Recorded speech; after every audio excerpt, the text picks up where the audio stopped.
न दल के दलदल में फंसे न जाति के जंजाल में, और अपना प्रत्याशी वैसा ही चुने जो साथ दे आपको हर हाल में, हर हाल में।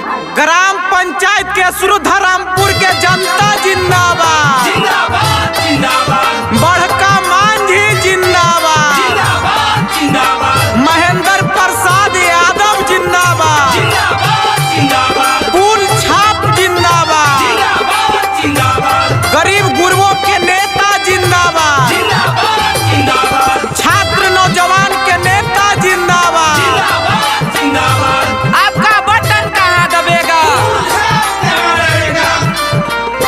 चाचा जॉनी घबराई हो, चाची जॉनी घबराई हो, केहू के बात में ना आई हो। के बात में ना आई हो। चाचा जॉनी घबराई हो, केहू के बात में ना आई हो। ना भूलई हो, सुन भैया इस समैया के अब की मुखिया बनई हो बड़का मांझी के। अब की मुखिया बनई हो बड़का मांझी के। जात पात का भेद नहीं, मानवता धर्म हमारा है। जात पात का भेद नहीं, मानवता धर्म हमारा है। शिक्षित संपन्न हो गांव हमारा, यही हमारा नारा है, यही हमारा नारा है। ग्राम पंचायत के सुरधरामपुर के जनता जिंदाबाद, जिंदाबाद जिंदाबाद। बड़का मांझी जिंदाबाद, जिंदाबाद जिंदाबाद। महेंद्र प्रसाद यादव जिंदाबाद। जिंदाबाद जिंदाबाद। नली गली बनी मिली इनाराया बास हो। इंद्रायावास हो, इंद्रायावास हो। घरे घरे होई चाची वृद्धा पेंशन पास हो।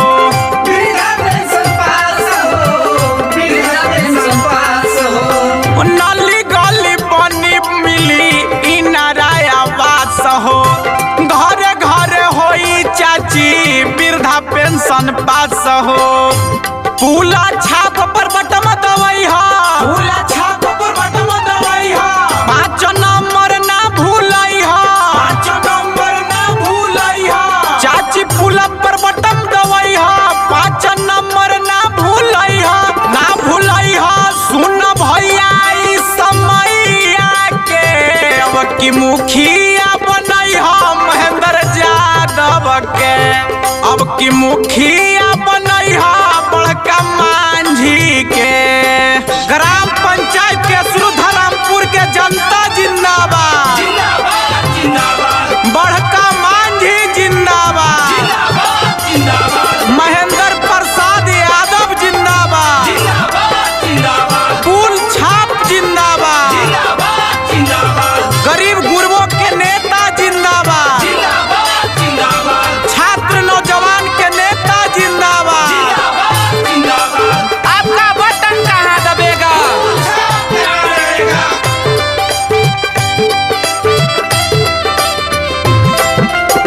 गरीब मजदूरवन के बाड़े चहेता, बाड़े चहेता हो, बाड़े चहेता।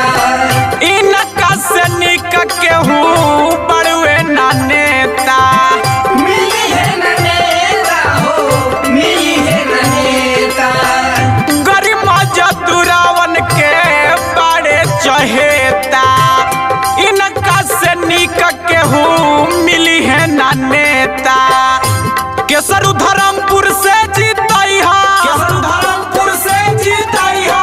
भारी मत से विजयी बनई हा, भारी मत से विजयी बनई हा। केसर धर्मपुर से जीतई हा, भारी मत से विजयी बनई हा। रखिया हाथ हरदम माथ परी पैया के। अब की मुखिया बनई हा बड़का मांझी के। अब की मुखिया बनई हा बड़का मांझी के। अब की मुखिया